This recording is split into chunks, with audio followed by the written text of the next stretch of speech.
Welcome to How to Talk to Kids About Anything with Dr. Robyn Silverman, a podcast loaded with practical tips, powerful scripts, personal stories, and simple steps to make even the toughest conversations easier. So get ready to get the information you need to make the impact you want from someone you trust, your friend, parenting expert, Dr. Robyn Silverman. Hello and welcome to How to Talk to Kids About Anything, where we give you the tips, scripts, stories, and steps to make even the toughest conversations easier. I'm so honored to be your host, Dr. Robyn Silverman, child and teen development specialist, author, and speaker, and most importantly, parent of two great kids who give me the opportunity to love, learn, and grow every single day, whether I want to or not. Believe me, I get it. It's not always easy, but we're in this together, and we have some wonderful people helping us along the way. Now, what is executive functioning, and what does it have to do with our children's success in school and in life? My next guest explains that executive function is what it takes to get stuff done, such as homework, writing a paper, or cleaning a room. In other words, it's the ability to execute complex tasks and see that those tasks go all the way through to completion. Some kids have a knack for organizational tasks, scheduling, and pacing themselves, while others struggle. If your child struggles with school-related tasks like homework, staying focused on a project until it's completed, organizational skills, time management, or perhaps became avoidant or resistant, forgetful, or overwhelmed when it comes to getting school-related tasks completed, they probably struggle with executive function. So what can we do? How can we help our kids who struggle in this area? And what do we want to avoid doing so we don't make things worse? My next guest has these answers and more. Seth Perler helps students who struggle with school, homework, grades, resistance, overwhelm, motivation, underachievement, organization, focus, study skills, and time management. He helps complicated, misunderstood, outside of the box, neurodiverse learners turn it around in a baffling system so that they can launch a successful future. His blog, SethPerler.com, gives game-changing answers in a sea of misguided educational fluff. Traditional academic interventions don't often get to the root of a child's problems, and they're often based on misinformation or outdated paradigms. Consequently, your child's patterns get worse each year, leading to pervasive difficulties transitioning into adulthood. Parents often feel helpless watching their child drown in school as they spin their wheels trying to help. Parents are desperate for tools that are practical and that account for a child's unique needs. It's all about executive function, which is Seth's specialty. I am so thrilled to have you on the show, so welcome Seth Perler to How to Talk to Kids About Anything. Hey, Dr. Robyn, it's great to be here with you. Thank you so much. I'm thrilled to have you. I've been watching you on YouTube. I've been reading what you've written in articles. But before we get into the meat of the matter, for those who haven't yet seen your videos or read your blog or listened to you speak, can you tell us what gets you up in the morning and what got you so interested, so passionate about executive functioning and those kids who struggle in this area? Sure. First of all, I want to say thank you, Dr. Robyn, for how you show up in the world and for choosing to do the work that you do and choosing to run a podcast. I know a lot of work goes into creating this and a lot of behind the scenes stuff that people don't know about. And I just really appreciate that you take the time to serve humanity in this way. So I just wanted to say thank you. Thank you for that. That is ultra kind, and I will take that compliment and keep it in my pocket for rainy days. Thank you. Good. Receive that. We need you. And what gets me up in the morning was part of the question. What was the other part of the question? What gets you up in the morning and what got you so passionate and interested in this particular area? What gets me up in the morning? Well, I live here in Boulder, Colorado, and it's a beautiful spring day. And what gets me up a lot of times is nature and honestly, the birds outside and just ready to hit a new day. But really more purpose-wise is what gets me up is the people in my life that I care about and also the work that I do that I care about. So I'm very driven by my work, by helping kids who are struggling. And what motivates me to do the work that I do, the reason I'm so passionate about this is because I was that kid. I was the kid who struggled in school. Literally, my progress reports starting in first grade started saying things like, does not pay attention, daydreams, needs to try harder, and all of these messages that I hear my students, even high school and college students nowadays, getting the same messages.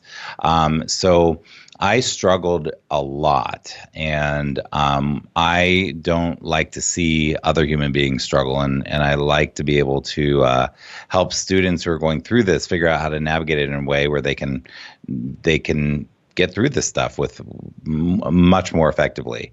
So that's why I'm so passionate about it, is because there's something inside me that sort of, for lack of a better term, that feels their pain, that sees what these kids are going through, and that's very driven to help them solve problems. And that's where the passion comes from. I don't want to see them suffer when I know that they have strengths and talents and gifts and passions and interests and things that can be developed so that they can really have a fantastic quality of life, rather than sort of fall through the cracks and struggle. I loved your article talking about who you were and how you came into this work and why you're so passionate. And I certainly related to it in a lot of ways. Both of my children, we adopted both of my children, and I know that you were adopted by a great family. And we adopted both of my children, and my children struggle in these areas as well. And we're working with them and trying to get all the help that they need in order for them to thrive. Both are very bright, and I loved hearing how great you've done, knowing that you came from sort of a similar background. And I was like, oh, this is so perfect. And I know that you say that it's vital that parents and teachers understand executive functioning. And you talk about why this is important. But why don't we already know about it? And why is it so important? And then we can get into what we really need to know. So why is it important, and why don't we already know about executive functioning? It feels like it should be like a thing, something kids know. Yes, and that I feel like is part of my life's work, is to make it a thing. Yes, it should be something where we're able to toss around the words executive function when we need to, but not in a shallow way, in a way where it's a common knowledge thing that we really have a decent understanding of. Not perfect, but we should all know about it. And why it's not a thing already, I don't know, but I can give you a couple of guesses. One reason I don't think it's a thing already is because a lot of the experts, if you research executive function right now and you go to Google and you were to cut and paste 20 definitions of executive function onto a document and read them, they are very challenging to understand. Yes. They're written in very clinical speak. Right. Clinical speak has its place, but when you're dealing with parents and teachers who are not familiar with the concept, it needs to be put into plain English. So I think that that's part of the reason, is that the experts, who are very important in the field, are speaking with language that is very difficult to digest. So I think I guess there's also that people don't know what they don't know. Mm-hmm. So when they hear that speak, it's really hard to connect to and to understand how deeply executive function affects these kids. So that's one reason. Another reason that I think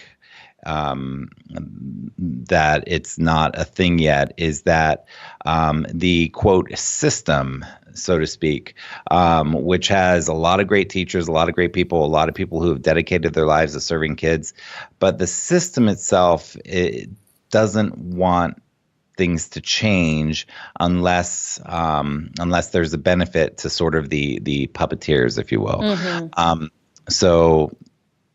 And if we really look at how do we serve, so the system, textbooks, curriculum manufacturers, testing companies, they're really sort of tailored to sort of the middle of the bell curve. And kids who struggle with executive function, or kids that are 2E who are gifted and talented and struggle, mm-hmm. These kids are outliers. And that's not who it's built for. And if you look at what's been happening with funding and such, we cut everything that we can that doesn't support those sort of the middle.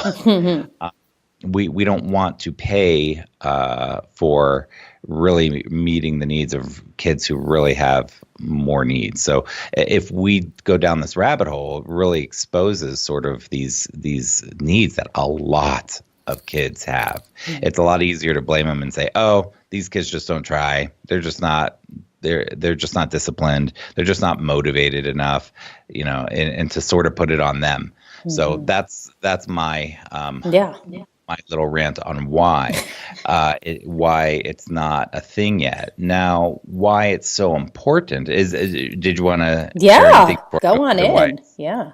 Okay, and why it's so important to know is because this is no joke. Life is not a dress rehearsal. This is not a game. These are real human beings' lives, and we have an opportunity to educate these kids. And to educate them does not necessarily mean go to school. School and education should be synonymous, but education, there are many things that we do to educate kids. So to educate a child means to raise them to be able to have what they need to have a great life. I do not want my students to have a mediocre life, or I certainly don't want them to have a bad life. I don't want them to struggle their whole life. I forget the statistic, but something like more than half of Americans don't have anything safe for retirement. I mean, there are real serious consequences in life when we can't execute. And kids who struggle with executive function are going to have more struggles with having a great life. So if a child struggles with execution, which means with what you said before in the introduction, which was fantastic, by the way. Oh, thank you. Your homework. But if they struggle to do the things that need to get done to accomplish their goals, they're going to struggle with a lot of things in life. So it's so important to understand executive function so that we can give kids, so that we can plant seeds to give them what they need to be able to build a happy, healthy, successful future life. But to me, it's also really important to make sure that their life now is a quality life too. And I see the plate that kids have of stuff that has to be done is piled so high, it seems insurmountable. Mm-hmm. But I want them to have a really high quality life now where we're not overwhelming them. We're guiding them through education so that we can plant the seeds that they need to build a great future. So I love this whole idea of planting the seeds, and I would want to know, because I know there's a million things, but what would be 3 things that we really need to know right now about executive functioning that might help our kids now? Well, gosh, there's so many ways to look at that question. I know, right? I mean, we could go into every detail, but I'm like, it's the end of the school year, so we can talk about it as it relates to the end of the school year, but it's also going to be summer right around the corner. So you could look at it from that way too, and then we're going to start the school year up again. So I'll get pretty concrete on this one. Okay. So 3 things that you need to know about executive function. First of all, executive function is a lot of things. You will see some experts who say executive function is 3 things, it's 5 things, it's 8 things. And when I'm doing presentations with families or educators, I have about 20 different things that I list. And it's on my website in the executive function article. There's a document that you can check out that breaks a lot of it down. But essentially, there are a lot. If you're going to help a kid with executive function, it's not a simple, easy, quick fix process. Mm-hmm. You don't just send them to someone or send them to me for a couple weeks and send them to an executive function coach or take some program or whatever, and then things just turn around. So I want people to know that this is going to take time. This has to do with real brain development. There are a lot of things, like I said, for me, about 20 concepts that I kind of cover, but there are a lot of angles that have to be addressed in order to work with the problems that these kids are facing. So that's, first of all, that it's not quick and easy. Right. Be patient. Don't expect your kid to just turn around tomorrow or turn around in a month or have, a great talk with them about executive function. Everything changes. No, we have to help these kids build new systems, new strategies, new mindsets, workarounds, and so forth to help. Mm-hmm. So That's the first thing. Second thing is it has to be attacked, like I said, from many different angles. And I guess the second thing that could help is to get to know what those 20 or so things are. I'm not going to go through all of them. You mentioned them at the beginning, but those things that if you want to execute, if you want to get from point A to point B, let's say you're writing a paper, let's say you're cleaning out the garage for the summer, you have a complicated project. Both of those are complicated projects, cleaning out the garage or writing a big essay. Those are two very complicated things, for example. You want to get from point A to point B. Point A is, hey, I have this goal to get this done. Point B is it's done.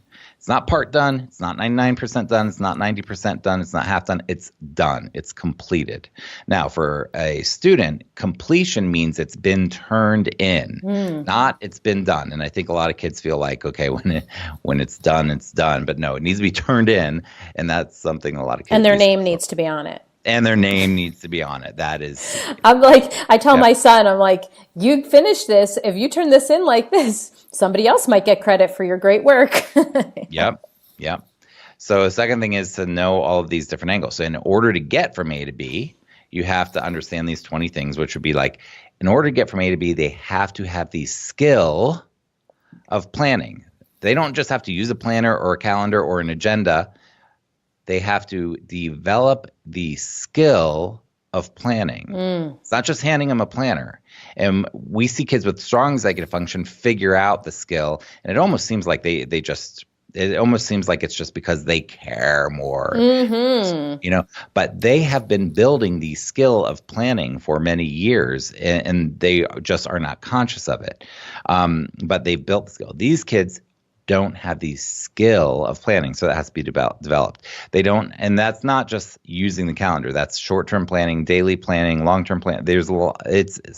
Planning is a massive skill. They have to develop the skills of organization, organizing their backpacks, organizing their papers, their folders, their inbox, their online Google Docs folders, their bedrooms, their drawers. They have to develop the skill of organization.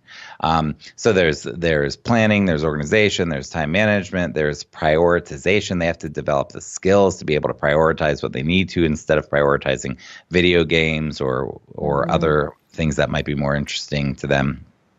So these are skills. So these 20 things I just mentioned, like 3 or 4, but so what the second tip I would say is you need to have a grasp of what the components, you have to attack it from multiple angles. What are those angles? And again, that article that I have breaks it down in a digestible way. And the number 3 thing about executive function that I think people should know right now is the story, and maybe we'll get more into this later, let me know if you want to, but is the story and the narrative that's based on misunderstanding. Yes, we'll be getting into that, absolutely. Shame. Okay, yes. So I won't go into that right now, but it's the third one is to understand how we inadvertently shame kids. Yes. We will definitely get into that. I think that's such an important concept, and that's sort of in the way that we help and the mistakes that we make in trying to help. Before we get into all of that, I know that many parents and teachers, I think this is what people are thinking while they're listening to this. They talk about some kids doing really well in school. These are the quote unquote students, and some people just not doing as well and feeling like this is sort of the way of the world. So how do we know if the reason why our children are not doing well in school is about executive functioning problems? In other words, for those parents or teachers who are listening right now, and I know some of them have this question, how do we know if a specific child struggles with executive functioning and it's not something else? Like laziness or something else. I don't know, something else that they might be thinking. Yeah. I guess the first thing that comes to my mind is that if you are a parent or a teacher or coach or anybody who's working with kids and you're asking that question, that's probably a pretty good indicator that they're struggling with executive function. There you go. So, and if they're struggling with remembering, with being responsible, with follow through, with self-starting, with procrastination, with motivation, with even knowing what's for homework, with how, with struggling with remembering details, and they seem clueless about what's going on or what needs to be done, or what's being asked, or if they seem overwhelmed. Again, it's multiple angles, but like if they're struggling to execute, if they're, and how you phrased it earlier at the beginning of the conversation, if they're struggling to get things done that need to be done. Right. And the way that I say it, if they're struggling to get things done that need to be done that are in their own long-term best interest. So because a lot of times they can get things done that are complicated, but that they're interested in. Right. But if they're really struggling and I guess another way that you would know that they're struggling with executive function is if you have that feeling in the pit of your stomach where you're going, oh no, is my kid going to be okay? Are they going to figure it out? Are they going to be living in my basement until they're 40 years old playing video games? And are they really going to, if you're really wondering, oh my gosh, are they really going to struggle to have the quality of life that I want for them, then they probably are struggling with executive function. Now, here's the thing. There's the term, you might be better at helping me. I've been wondering about this lately too. There's the term executive function disorder. There's ADHD. There's autism or ASD, Asperger's. There's dyslexia, dyscalculate. There's there's sensory integration disorder. There's all of these labels, right? And labels have their place. But when I started figuring out that all of these kids, regardless of the label, who struggle with execution, struggle with executive function, that helped me to really tie it together in my mind and be like, okay, the labels have their place, but we cannot just assume that, we cannot just read into the label and say, oh, well, this kid has this profile and make assumptions about what that means. It's more complicated than that. But I have a question for you. So there's the term executive function disorder, and I don't believe it's in the DSM. So does that mean that ADHD can be an executive function disorder, autism can be an executive function disorder in the areas that they struggle to execute, and other things can, trauma, for example, can interfere with execution. Is that? I mean, I think what we need to realize is that all of these things are not just separate things, and that's what I think you're hitting on. These are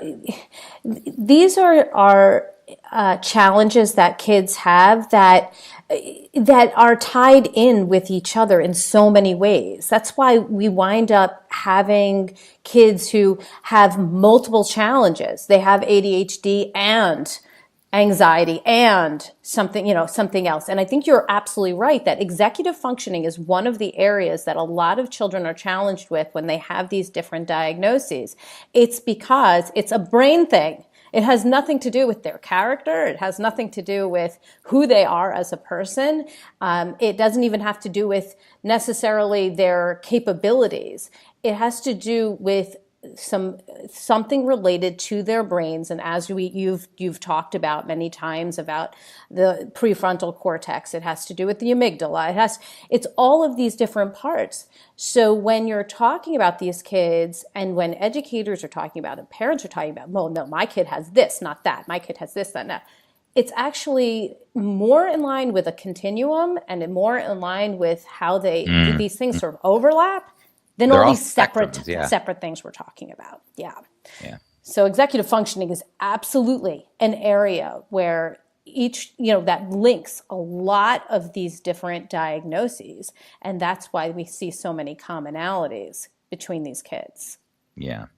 Yeah. And that's why my approach to it really is looking at, where are the breakdowns in execution and what can we do about those? So because important. Those are the practical things that families can do to support their kids so that they can, again, get the things done so that no matter what the labels, if there even are any, that they can have tools to deal with where the problems lie in everyday life. So like if a parent or an educator is listening to this right now, and let's use one of the examples that you brought up earlier. So a child is supposed to clean out the garage, and they're struggling with execution. What are some of the skills that you would want that child to work on, or how would we even help them work on those skills so that they can execute that job from point A to point B? Awesome question. First of all, I'm going to switch it from garage to closet. Please do. Because Please do. It's just whatever you just said. For closet. Perfect. Yeah, the parents will be doing the garage and the kid will be doing their closet or their dresser or their bookshelf or something like that. Absolutely. Okay, so awesome question. So parents, teachers, if you're having a kid that's struggling with this, the number one first thing that comes into my mind in terms of getting them to start to take action so basically what happens is that there's this thing called resistance, and these kids are resistant to doing what needs to be done. And so me being an executive function coach, I'm helping them get the skills to execute, but I'm also helping them deal with the resistance. Resistance looks like procrastination. It looks like lack of motivation. It looks like not trying. That's resistance. It looks like not starting.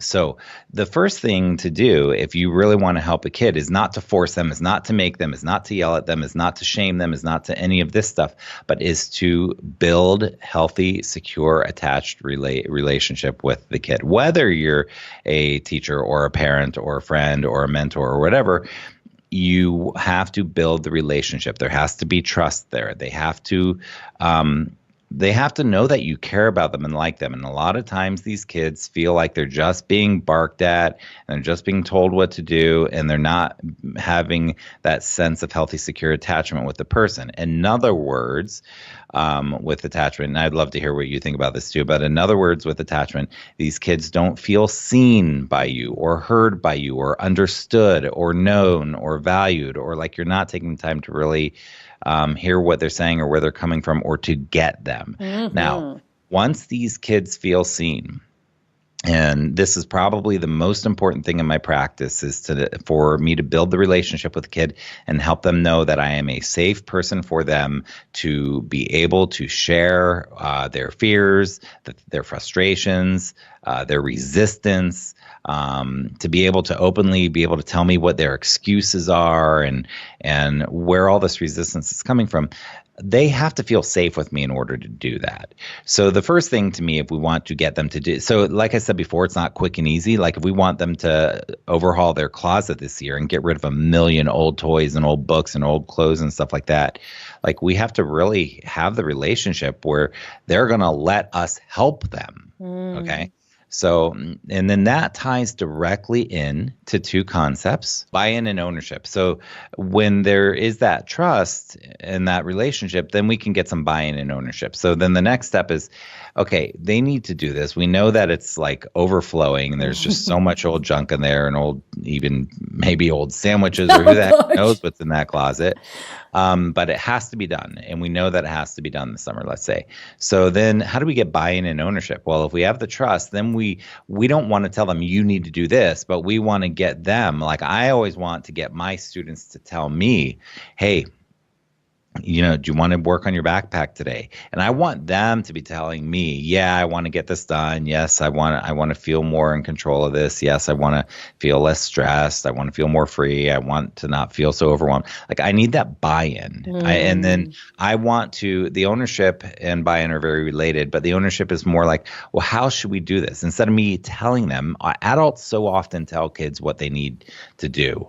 And instead of me telling them what they need to do, I want them to take ownership. And I want them to tell me what needs to be done. Now, I'm going to guide them in this process, but I want them to feel like it's their idea, like they want to do this for themselves.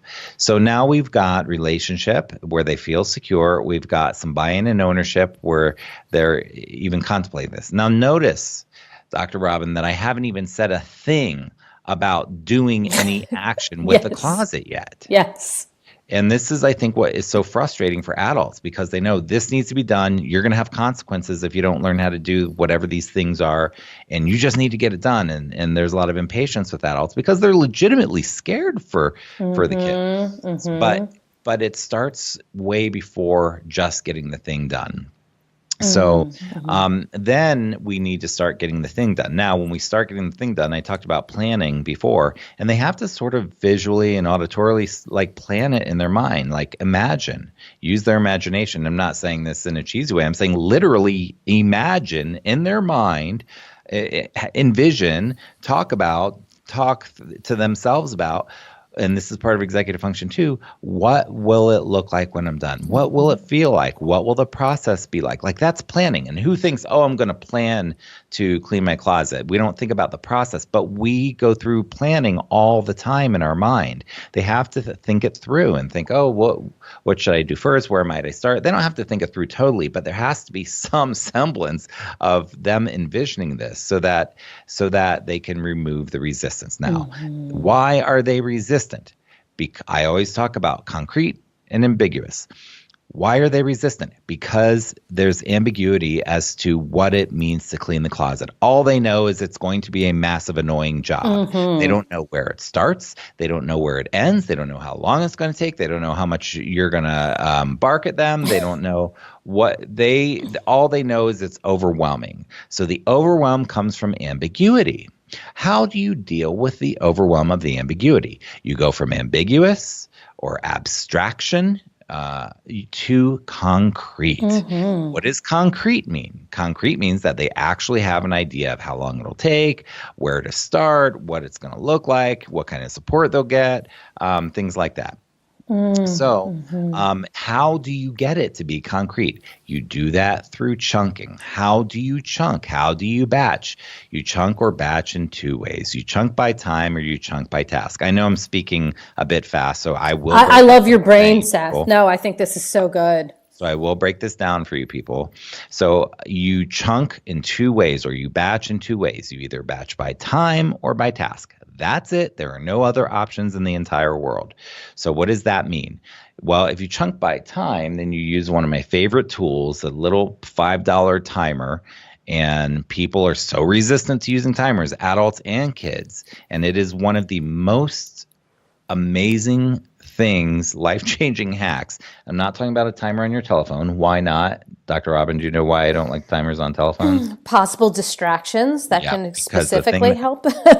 Because the thing that's helping you focus is filled with distractions. You're filled with distractions. Absolutely. So just go to the store and buy some $5 timers and have them not connected with the phone. Anyhow, and if you want to do by time, then you say, what I do is, again, it has to be not overwhelming. So I might say to a student, all right, we're going to work on this project. And I might give what's called a false choice, which means that there's really a million possibilities, but I'm only going to give them a couple. So I might say, cool, we're going to work on this closet. That's your goal today? Yeah, that's my goal today. Okay, cool. We're going to work on this closet. Do you want to work on it right now to get started for 5 minutes, 10 minutes, or 15 minutes? And even if they say 5, it's a win, because once we get momentum going, I know in my mind that we're going to go more than 5 minutes. And I do tell kids this, parents and teachers and mentors, I do tell kids that I am teaching them to manipulate themselves. In other words, if they can say, I can handle 5 minutes, they're going to manipulate themselves into getting the ball rolling, and they're going to surprise themselves by getting more done than what they thought. It might be 6 minutes. Even if they do 5, it's still a success, but sometimes it might be an hour. Anyhow, again, it's the story, it's the overwhelm, it's the abstraction, it's the ambiguity that is difficult. So we want to get it concrete. So we chunk by time. Can you do this for 1 minute, 3 minutes, 5 minutes, 20 minutes, 60 minutes? How can we chunk by time? The next thing is to chunk by task. So we can help them to chunk by task by saying, okay, we're going to do the closet today. Let's just start with the top shelf. Let's just start with the left side. Let's just start with the floor. Let's just start with shoes. Let's just start with things that we know are garbage. Let's just pull it all out first. Whatever it is, but chunking it so that there's some ownership, and you say, hey, do you want to just start with the floor? We'll just pull everything out. And if they say yes, we can start there. If they say, that means no. And if that means no, then I need to chunk it down more. Okay, can we just start with one thing from the floor? So, or I might just pull it out. A lot of times when I'm going through backpacks with kids, I get their permission first. I say, is there anything personal in your backpack you don't want me to see? And if they say no, then I say, okay, let's get started. If they say yes, I say, well, get rid of it, and then we're going to start. So you always they have to feel safe, right, to take this risk with you. They have to know they're going to be respected. So anyhow, and then you start with, if I'm doing the backpack, for example, I might pull it out and literally put it in their hand. A lot of times when we go through a folder, I'll pull all the papers out for them and I will sit next to them, putting a paper in their hand and saying, is that a yes, no, maybe? Mm-hmm. And what that means is that yes means they definitely need to keep the paper. It's either something that needs to be turned in or something that needs to be done or something that needs to be put back in the folder.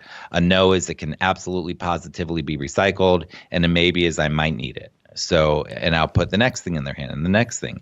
And it seems again, this is not quick and easy, but when I've done this process with a student multiple item, it gets faster. Mm-hmm. It's not that I'm telling them, I'm showing them and I'm walking them through the process. So I'm not saying clean your backpack, clean your closet.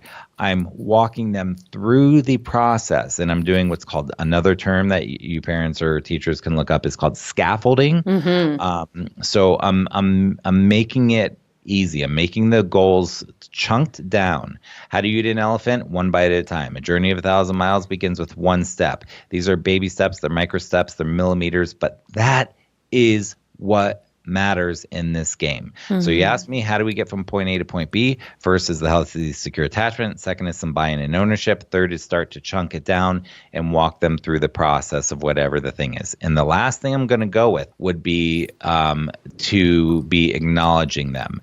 We have to see them. We have to notice every little thing. I literally will compliment a kid for anything. And I'm not making up BS compliments. No, they know those things. They hate those actual things, but I'm noticing small things. A lot of times we focus on small things they didn't do right. Mm. You didn't you picked up 70 things in your bedroom, but you left that one. You got an 89. Why didn't you get a 90? Frustrating. So we focus so much on micro things like that, but we don't do it on the other side enough.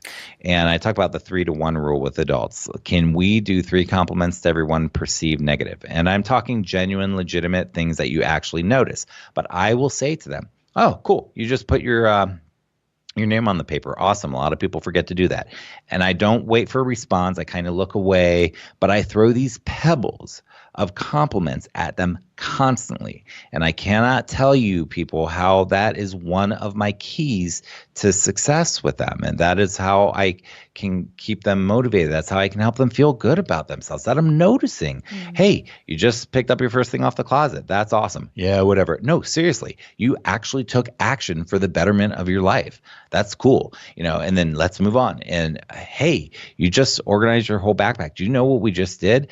I told you, let's start for 5 minutes, and we just spent 45 minutes overhauling everything. That's so cool. Look at what you just did. You got all your folders organized. You got all the pockets organized. You recycled all the stuff you don't need. You lightened your load. I really reflect back to them what I want them to notice and the behaviors and the things and the choices that they're making that I want them to continue.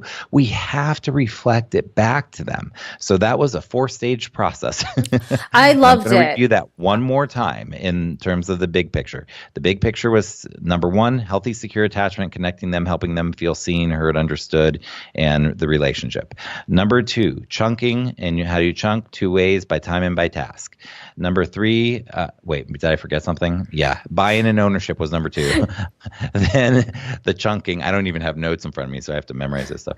Then the chunking and batching in terms of time and task and making it feel not overwhelming and more concrete and less abstract. And then the final one, what was number 4? You want to praise them, but praise them real, with real live stuff.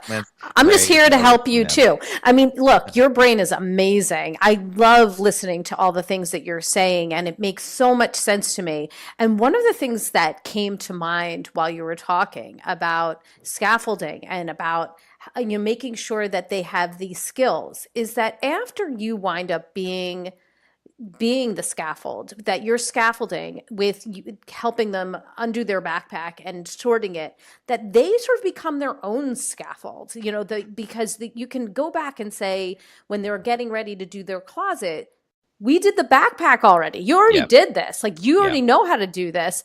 And now they have something to lean back on instead of something that they've never done before, which is the same skills that they can use to do many different things and eventually clean out the garage. So thank you. It was so helpful. I love that. And that ties into a concept called gradual release of responsibility. Are you familiar with that one? Mm-hmm. Right. You're stepping back. Yeah, gradual release of responsibility is basically really similar to scaffolding. But yeah, when I'm working with a kid and I'm sitting there and I in my mind, I'm very conscious of what's going on. And that's, I guess, well, I'm not going to get into the conscious competence and unconscious competence thing, but with the gradual release of responsibility, I'm sitting there, I'm handing them the paper, the next one, the next one, the next one. And then I want to see if I don't hand them the next one, will they grab the next one on their own? And if they don't, then I might say to them, why am I doing this? Why don't you grab the next one? It'll feel better. And then they grab the next one. And, I want to gradually get them to take on more and more responsibility. I will literally write in their planners for them. Like when I'm first getting to know them, I'll be like, hey, I'll take this on. What do you have to do? What do we need to put in here? And maybe I'll do it for them. But then over the course of a semester, I'm getting them more and more and more and more, millimeter by millimeter, to take on more of the responsibility so that they're becoming more independent. So there's a difference. Then this comes into, enabling and doing too much for them and learned helplessness. But anyhow, we could go on to a whole nother. I know. I think we're going to have to have you on again because this is so interesting. So I know that some parents and teachers and coaches, and this is going back to something that we said in the beginning, they don't know a whole ton about executive functioning, although they know a lot more now after listening to what you just said. But they can make some pretty big mistakes when it comes to trying to help kids who struggle with executive functioning. I think we sort of, skirted around some of those when you were saying, like, we're barking at them and telling them over and over again to do some of the things that they have to do. And they wind up, even if they're in their heart is in the right place, and they want to see these kids succeed, I don't doubt that, inadvertently causing more harm than good. Yeah. So what are some common mistakes that key adults, whether it's teachers or educators, parents, coaches, make in the lives of kids who have trouble with executive functioning? Okay, so let's just talk about that, just the one thing about shaming kids. Mm-hmm. And before I get started talking about it, I want to say to the listeners that this is in no way, if it feels like it, a judgment of you. You and I and Dr. Robyn, we were all raised with some forms of shame and dysfunction in our families and wackiness, and some more than others. Is that true for you? Yes, of course, okay. Of course, because there's really no one who's human who hasn't grown up with some, at least some bit of dysfunction, and not the healthiest and most secure attachment as we grew up. So I don't want people to walk away going, oh no, I shame my kids. I hate that I do that. Oh my God. If you do that, whether you're a teacher or a mentor or a parent, and so we aren't even conscious of it. So after this conversation, now you'll be conscious of it, and now you can do something about it. And you'll probably keep doing it many, many, many times because you've habituated yourself to it, because it's what you've learned, and it takes time to change these. But we may actually know that we did it. Like, it may come out of our mouth and we go, there it is. So that's actually progress. Okay. Right? Absolutely. Yeah. It is absolutely progress. So we have to notice it first. And then we can start growing with that. So don't beat yourself up over it is what I'm saying, and just learn from it. But basically what happens is that we convey a message to these kids, and there are two possibilities. Either they can't do what they're being asked to do, or they won't do what we're asking them to do. When we have the story, the narrative in our mind about executive function and about these struggles, and we think this is a Cant. This kid does not have the skills to plan to write this paper, to use their planner, to organize their backpack, to clean their room. They are very resistant. They've got a lot of great excuses they've been working on for a long time, but they do not have the skills to override their own resistance to doing what needs to be done. If we think of it as a Cant, and it's developmental, as you mentioned earlier, and the brain is still developing, and we look at it like that, then we come at it in a very different way, and we're like, hey, dude, what's up? What do you need to get this done? Do you understand that this is important? And then I'm not talking about lecturing because that is not effective either. No. But having a real, hey, we need to, and again, what I said earlier about how high their plates are piled with stuff, we really are often asking them to do more than they can do. So it's a can't. In most of the cases that I'm working with, it's a can't. Now, as they get more resistant and they get more cynical and they get more in the middle and high school, it can become more of a won't, and we can really get into some more serious consequences and things like that we really need to be very aware of. But then there's the other story, the shame story, the won't story. And when we think that it's just that the kid won't, it looks like this. Why are you being lazy? Why can't you just motivate yourself? Why don't you just try harder? Why don't you care about school? Why can't you just be more disciplined? And even if we don't say those words, even if we do not say those words, listeners, we can convey those messages. Society can convey those messages. Educators can convey those messages. The system can convey those messages. Culture can convey those messages. And we individuals can convey those messages. And that means that we are assuming in that story that it's a matter of will. You willingly will not do what needs to be done. And the kid hears that and they think, this is actually my story. My story was that I was lazy and that I was a failure. Those were my two words, Dr. Robyn. I was stupid. Lazy. I was the stupid one. Yes, that was me. Yeah. Yeah. So my inner critic was, you're lazy and you're a failure. And that's the story that I took on. And so that then what happens is that these kids feel like, oh my gosh, I'm just not motivated. I'm just stupid. Like you said, I'm just lazy. I'm just whatever. And then that inner critic is there, and then it pierces into their heart, and they are very sensitive. If you listeners can remember back to how it felt to be 5 or 8 or 12 or 16, we were so sensitive.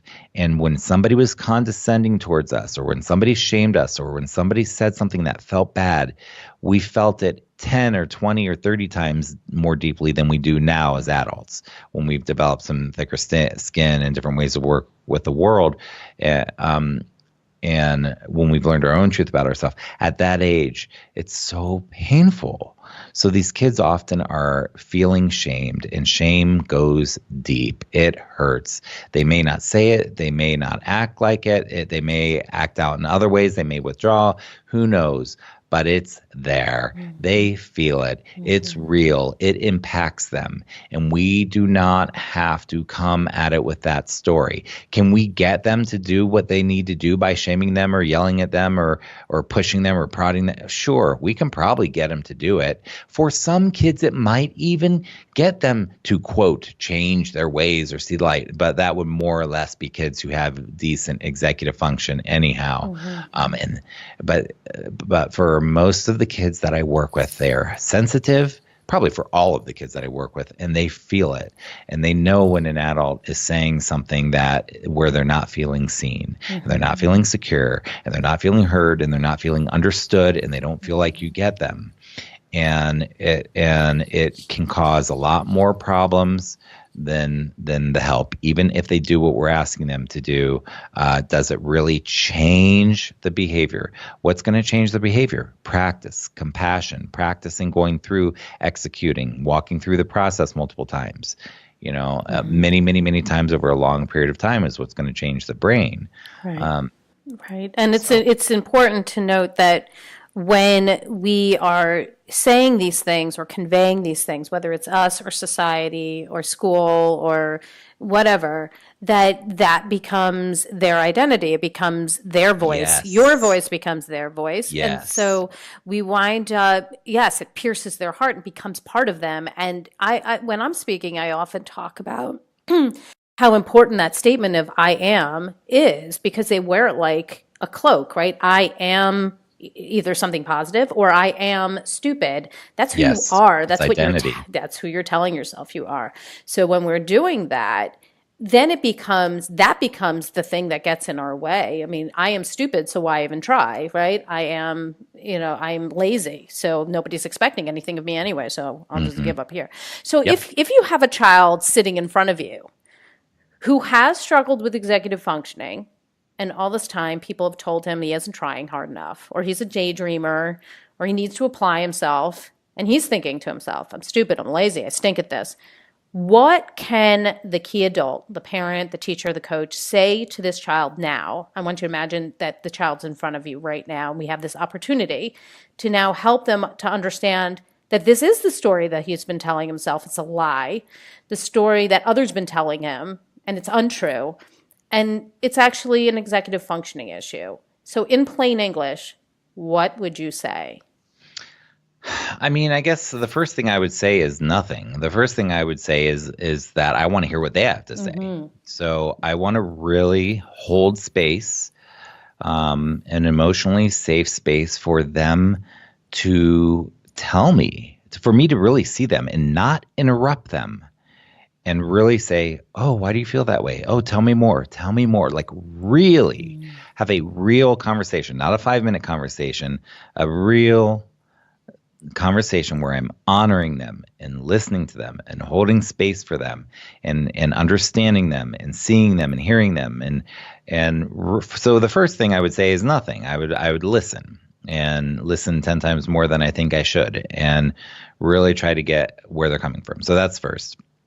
And then what I would say is part of what's before is, genuine compliments, seeing them. These kids are so cool. I could write a list of 1,000 things that's so cool about them. And like those type of things that when I'm driving home from work at night and I'm like thinking about one of my kids and I'm like, wow, that is so cool that he said that to that kid, or that is so cool that she took that action, or but it's the little things. And to reflect that back to them.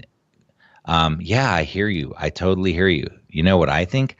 I think you're pretty awesome. I think it's really cool how you do this. I notice that you do this. I notice your effort in these ways. I notice that, and so to really reflect back, no BS, but what I really see that I really appreciate about them. So that they really and do that over and over. This is not a one-time thing, but it's like really a practice of seeing them.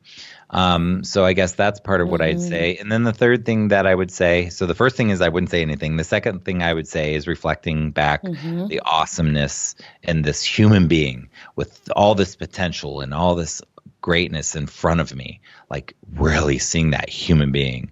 And then the third thing that I would say is the practical stuff. Dude, or young lady or whatever, the kid that I'm working with, look, here's what's going on with the brain. Here's some science.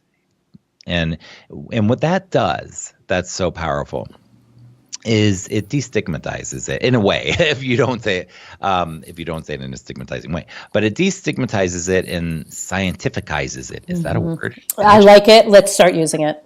But it depersonalizes it. I'm grasping for words to express, Dr. Robyn, the purpose of why I would do this. But it's to sort of take away, make it more, if we look at sort of meditation and sort of a Buddhist perspective of, it's more of a watcher perspective or right, like the metacognition. Take a step away. Like, yes. Like, hey, this is what your brain does. This isn't you. You are not your thoughts. You are not your feelings. There's some science going on here. Your brain is developing. You're going to be okay. And not only are you going to be okay, you are okay. You're awesome. And look, and it's really changing the story and the narrative in a more practical, scientific, logical, rational way. So and I think when I'm holding space, that's more of an emotional holding space and really honoring their nervous system and allowing them to feel safe. And this is more of a logical, hey, look at what's going on logically here. Your brain's still developing. We have practical skills you need to learn. I'm here to help you with that. And yeah. And when you're a key adult and you really see and hear a child and you're providing this alternative viewpoint, that can then start whittling away at the story that they're telling and become the new story. Well, Seth sees me as focused. Seth said that this is how I showed motivation. This is how I showed completion of task. And I am somebody who does this. I had this moment with my son the other day that actually made me tear up, where I was saying to him before I was leaving on a trip that I said, you know, I really appreciated what you did there. You showed that you were, you know, that you're so kind in this way, that you really showed kindness to this person. And he looked at me and he goes, that's because I am kind.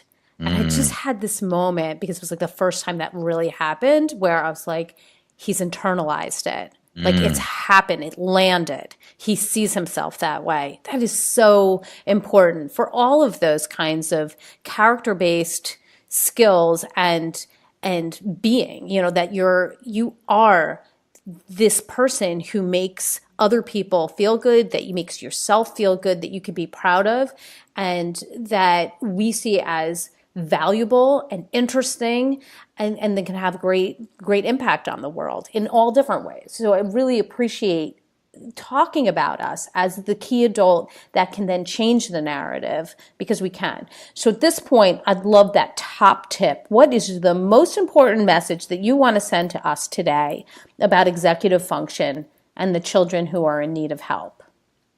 I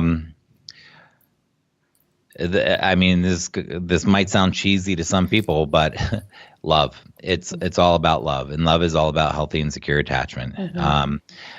Love these kids, accept these kids, work on yourself. I guess in terms of the more you do your own, you know, we're so quick to send kids to therapists or to send kids to tutors or whatever. The more we go to our own therapists or support groups or read self-development books or take classes, or the more we work on ourselves and take care of our own bodies and our own minds and our own spirits and our, you know, the more we can build a healthy, secure, attached, loving relationship with them where they feel seen and heard and known and understood. So my number one tip would be do anything and everything you can do to build your relationship, because that's the most important thing, is the relationship. And one of the biggest things you can do is your own self-development work. The hard, looking at the skeletons in the closet, overcoming your fears, digging into the dirt, doing things that are, you know, working through your stuff. That we all have old stuff. We do.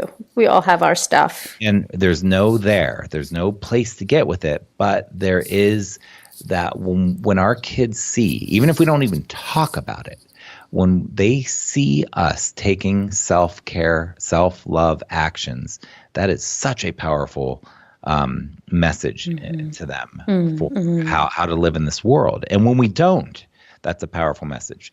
So it would be to love them and love them through self-care and self-development.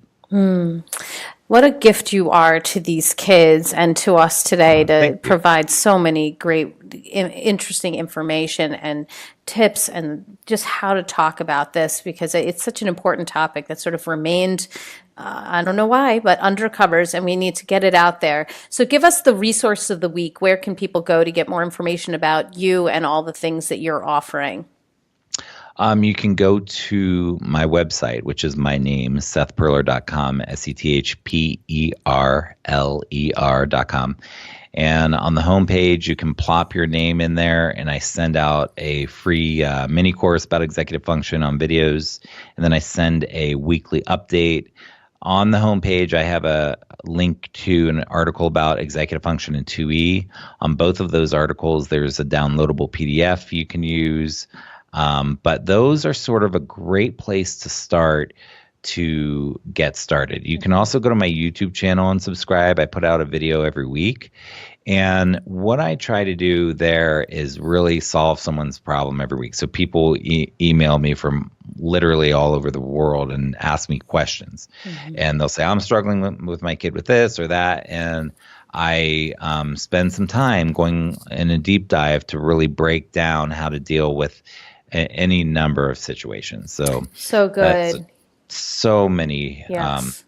hours of resources there Yes. that'll really, I don't hold back or do anything weird. I literally tell you all about how I would work with those problems. I loved it. And, I've gone through a lot of the videos that you've provided through YouTube and through your website, and they are so helpful and they do get right down to business.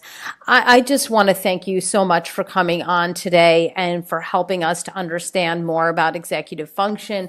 I love the heart of what you're saying about really seeing and knowing and hearing these children, understanding that they have so much to offer this world, and that if we can get out of our own way and we can help them step by step, that we're going to have kids who can truly change the world because they can then reach their potential. So thank you so much for coming on today. Oh, you're so welcome. Thank you so much for the opportunity. And again, for showing up in the world the way that you do and creating this. Thank you. Thank you. Well, I've got my takeaways, and sweet friends, I know you have yours. Let's discuss them. Come up on Facebook. Let's go to the Dr. Robyn Silverman page, or let's chat about it at drrobynsilverman.com or twitter.com/drrobyn. And if you love this podcast like I did, I hope you'll go up to iTunes and rate and review it so others will learn about these outstanding solutions and all about executive function that Seth Perler provided today. What a wonderful resource we got, and I'd love for more people to know about it so that they can use it in their own homes and in their schools. I truly appreciate it. That's all the time we have for today, my fellow parents, leaders, and educators. Thank you so much for tuning in to How to Talk to Kids About Anything. For more information on books, articles, speaking engagements, or curriculum, please visit drrobynsilverman.com. So many great podcasts are up there, and the show notes to this podcast will be up there as well. I look forward to weathering the storms and enjoying the sunny side of life together. And please remember, even on the days when you fall short, you've got this. You're here and you're getting the information you need. I know that you are probably hearing things today about executive function, and maybe something popped in your head and you realize, this is what my child is having trouble with. This is what I need to talk to the school about. This is what I need to talk to that parent about. And this is exactly why we do this podcast. It's an awakening. We're realizing that there's great information out there and that we can take that information and we can help to improve the lives of our children. This knowledge is important. Don't bash yourself for not knowing about it before. Now is the time. You've got the information you need. Remember, I know it's not easy, but never forget there's always tomorrow. Parenting is the ultimate do-over. I see you, and I'm right there with you. And as there are moments when we doubt our know-how, our choices, and our sweet sanity, please know you are 10 times the parent you think you are. Until next time, this is Dr. Robyn Silverman with How to Talk to Kids About Anything. Please tune in again and keep connecting through conversation. See you next week. You've been listening to How to Talk to Kids About Anything with Dr. Robyn Silverman. For more information on books, articles, speaking engagements, or curriculum, please visit drrobynsilverman.com.